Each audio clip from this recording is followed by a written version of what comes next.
আসসালামু আলাইকুম রহমতুল্লাহি ওয়া বারাকাতুহু। সুপ্রিয় শিক্ষার্থী বন্ধুরা, আজকের ক্লাস আমরা আলোচনা করব নবম শ্রেণীর গণিতের ষষ্ঠ অধ্যায়ের 143 নম্বর পেজের একক কাজের সমাধান নিয়ে।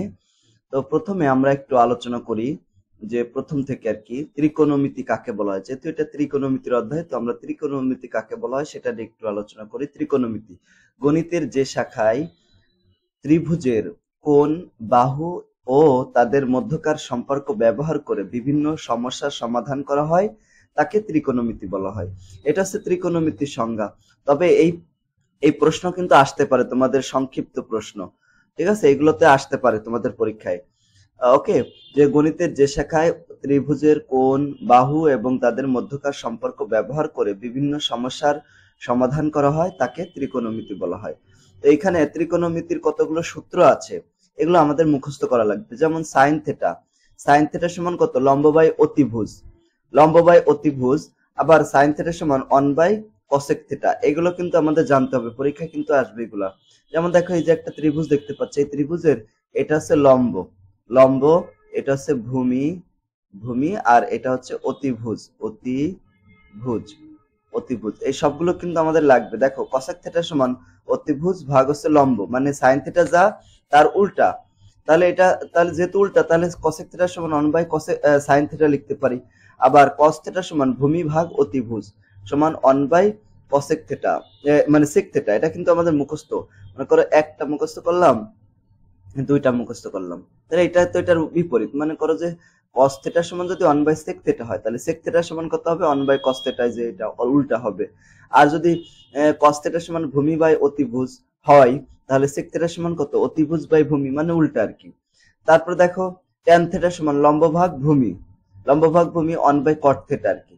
আবার cot থিটা সমান ভূমি বাই লম্ব, তার মানে উল্টা 1 বাই tan থিটা। ঠিক আছে, এরকম। আবার এখানে আরেকটা সূত্র রয়েছে, tan থিটা সমান sin থিটা, sin থিটা ভাগ হচ্ছে cos থিটা। আবার একইভাবে cot থিটা সমান তাহলে কত হবে? যেহেতু tan থিটা সমান 1 বাই cot থিটা, তাহলে এখানে উল্টো হবে cos থিটা ভাগ হচ্ছে sin থিটা হবে, sin থিটা। এই যে শেষ। ওকে, তারপর আরেকটা সূত্র রয়েছে, যেমন sin square theta plus cos square theta সমান 1। আবার cosec square theta minus tan square theta সমান 1, মানে sec square theta minus tan square theta সমান 1 একটা সূত্র। আর একটা সূত্র হচ্ছে cosec square theta minus cot square theta সমান 1। এইগুলা কিন্তু আমাদের মনে রাখতে হবে।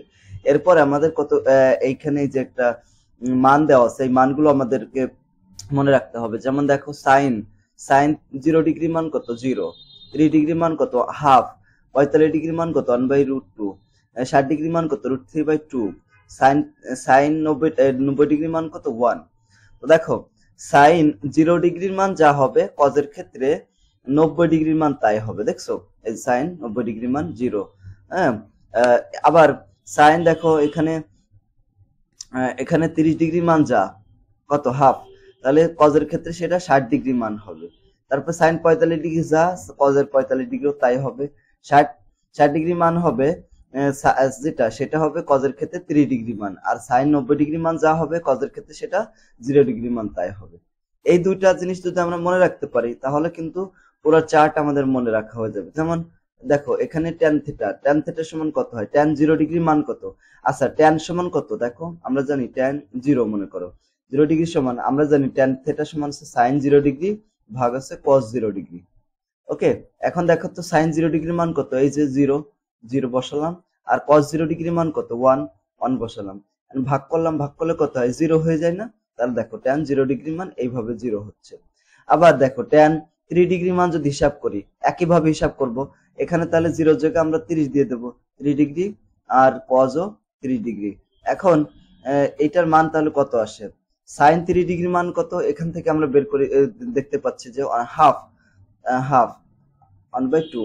আর এখানে এই যে cos 0 ডিগ্রি মান, 3 ডিগ্রি মান কত? Root 3 by 2। এই যে রুট 3 ভাগ হচ্ছে 2। তাহলে এখানে কত হবে? হাফ। আর এখানে ভাগের পরিবর্তে গুণ দিলে নিচেরটা উপরে চলে যায়, উপরেরটা নিচে থাকে, এরকম কাটাকাটি থাকলো, 1 বাই রুট 3 থাকলো। এই যে 1 বাই রুট 3, দেখছো এই যে মানটা 1 বাই রুট 3।